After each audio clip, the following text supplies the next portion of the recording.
Kölgə verməyən ağac sadəcə bir xatirədir. Tarazlığın pozulması hər bir mühitə təsir edir. Müasir tikinti və şəhərsalma prosesləri zamanı ağaclara niyə maneə kimi yanaşırlar? Bir ağacın böyüməsinə 100 illərə qədər vaxt lazımdır. Bugünkü verilişdə ağacların yox olan kölgəsindən danışacağıq. Bizi psixoloji gərgin anlardan çıxardan təbiətdir. Ağac təkcə torpaqda deyil, eyni zamanda bizim vicdanlarımızda da kök salır. Ağac da uşaq kimi. Ona nə qədər qulluq eləsən, bir o qədər də sən onun xeyrini görərsən.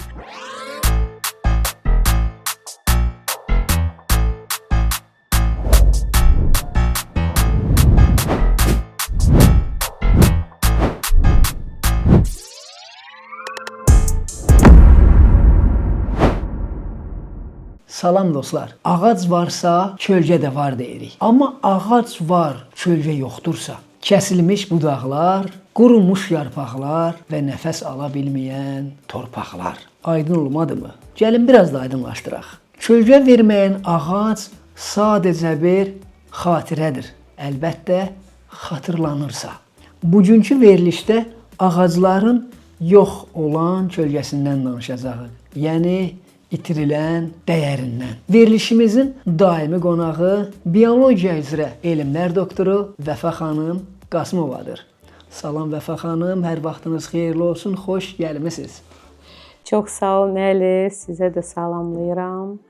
Çox xoşdur bu məkana gəlmək, fikirlərimi sizinlə bölüşmək. Çox sağ olun. Ağaclar təkcə biz bilirik ki, oksigen qaynağı deyil. Oksigen qaynağı olduğu kimi də həm də şəhər mühiti, iqlim tarazlığı və insan psixologiyasına təsir göstərən əsas amillərdən biridir. Sizcə ağacların itirilən kölgəsi deyəndə biz nəyi nəzərdə tuturuq? Çox sağ olun Əli. Maraqlı mövzulardır və tamamilə fərqli cavab vermək istəyirəm bu suala. Hamı üçün aydındır ki, ağacları qorumaq lazımdır. Ağaclar bizim yaşayış mühitimizi təmin edir. Bu adi bir baxışdır və biz bu baxışı uşaqlığımızdan təbiətə baxıb biz yaşıllıqları görəndə bizim üçün bu adi bir mənzərədir. Sadəcə bu mənzərənin qorunması, bu mənzərəyə tamamilə fərqli baxması insanlarda psixoloji tarazlığın bərpası deməkdir. Yəni nə demək istəyirəm? Biz ağaclara baxanda sanki sakitliyi görürük. Niyə insan şəhərdən, megapolisdən uzaq getmək istəyir? Hardasa meşələrdə dincəlməyə, yaxud da yaşıllıqlarda, yaxud yaşıl bir məkan seçir və orada dincəlməyə daha üstünlük verir. Çünki bizi psixoloji gərgin anlardan çıxardan təbiətdir. Və o təbiətin əvəz olunmaz bir hissəsi əlbəttə ki, yaşıllıqlardır. Və biz o yaşıllıqlara gedərkən, o təbiətlə yaxın ünsiyyət qurarkən biz tamamilə fərqli bir mühit görürük və özümüzdə fərqli dəyişikliklər görürük. Və həmin o təbiətin insana verdiyi o sakitliyi əvəz olunmaz bir məkan kimi görürük. Mövzuya bir qəfil giriş eləyim ki, kütləvi sürətdə ağacların kəsilməsi kənd və şəhər landşaftına necə təsir edir? Biz yaşıllıq yoxsa istili dilemması ilə üz-üzəyikmi? Əlbəttə ki, tarazlığın pozulması hər bir mühitə təsir edir və landşaft, digər yaşıllıqlar, yəni meşələri deyək, bütün o mühitlərin arasında həmin o tarazlıq mütləq qorunmalıdır, balans qorunmalıdır. İnsanların təsiri nəticəsində bəzən görürsən ki, o tarazlıq pozulur. Hətta insan özü də düşünmür ki, həmin o hərəkəti ilə o tarazlığı poza bilər. Və hər dəfə həmin o düşüncələr insanlara gəldikcə, yəni mən nə edirəm ki, mən burada dincəlirəm. Amma dincəlməklə təbiətə ziyan vermək bir proses baş verir. Ona görə də yəni bu proseslərin qarşısının alınması üçün həmin balans həm şəhər sistemlərində, həm meşələrin sistemlərində, hətta kənd təsərrüfatı sahələrdə də bu tarazlıq mütləq saxlanmalıdır. Müasir tikinti və şəhərsalma prosesləri zamanı ağaclara niyə maneə kimi yanaşırlar? Və bu yanaşmanın əsas səbəbləri nədir? Yəni bu yanaşma nələri doğurur? Hansı problemlərin üzə çıxmağına səbəb olur? Ağacların qırılması nəinki meşələrdə, şəhərin özündə, yəni bir ağacın böyüməsinə 100 illərə qədər vaxt lazımdır. Bəli. Və sizcə bu ağacın kəsilməsi cinayətdir ya yox? Əlbəttə ki, cinayətdir. Çünki həmin o ağacın böyüməsinə 100, 150 il, 200 il vaxt lazımdır. Bu cinayətin qarşısını alan dövlət orqanlarıdır. Müasir dövrümüzdə, indiki zamanımızda bir çox hansısa bir əraziyə əgər inşaatla bağlı layihə varsa, birinci növbədə müəyyən qurumlar gəlir və o ağacları kəsilməsinə imkan yaratmırlar. Və bu da çox gözəl bir məsələdir. Çünki insanlar özləri də müəyyən çəkilişlər eləyirlər ərazilərdən, ağacların kəsilməsi və s. Amma bu, yəni qanun çərçivəsində məcburi şəkildə olmamalıdır ağacların kəsilməməsi. İnsanlar gərək özləri gələcəyə baxsınlar. O gələcək nəsilə baxsınlar ki, mən bir evin tikilməsinə görə o boyda canlı sistem ağaclara deyirəm. Canlı sistemi sökərkən mən özümə hansı fayda verə bilərəm və gələcək nəsilə nəyi ötürə bilərəm?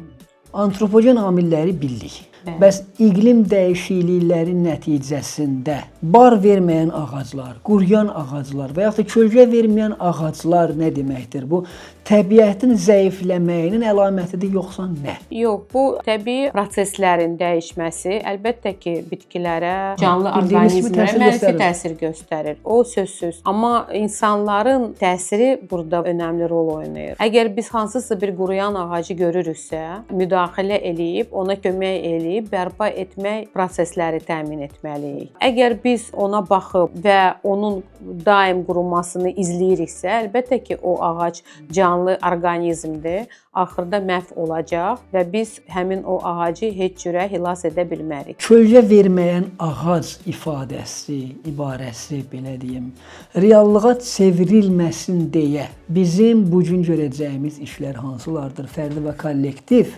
Və buradan yenə sual əlavə olunur.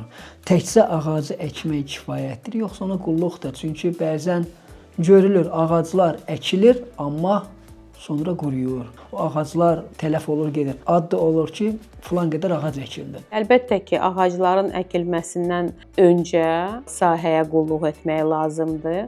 Sonra ağacı əkərkən ona mütləq qulluq etmək lazımdır. Yəni bir ağac da bir uşaq kimi.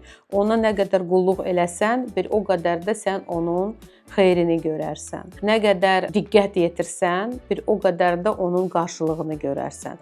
Biz əgər qənaətlə yanaşırıqsa ağaclara, digər yaşlıqlara, çünki bizi əhatə edən təkcə ağaclar deyil, kolluqlardır və s.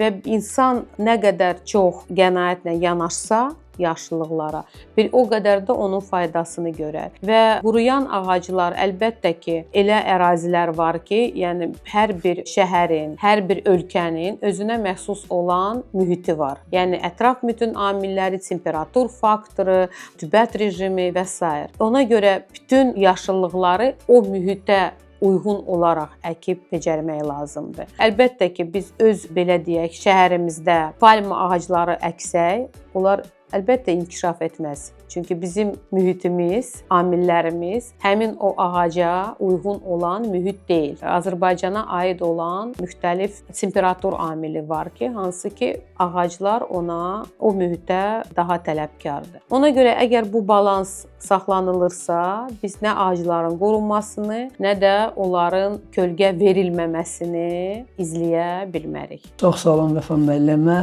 Suala tamamilə fərqli bir baxış bucağından baxdığınıza görə və izahlarınıza görə və ən əsası dəvətimizi qəbul edib verilişə qonaq gəldiyinizə görə. Təşəkkür edirəm Əli. Mənə də çox xoşdur və çox maraqlı mövzulardır. Nə qədər çox biz bu mövzular ətrafında danışsaq, bir o qədər də cəmiyyət üçün, insanlar üçün faydalı bir rol oynayarıq.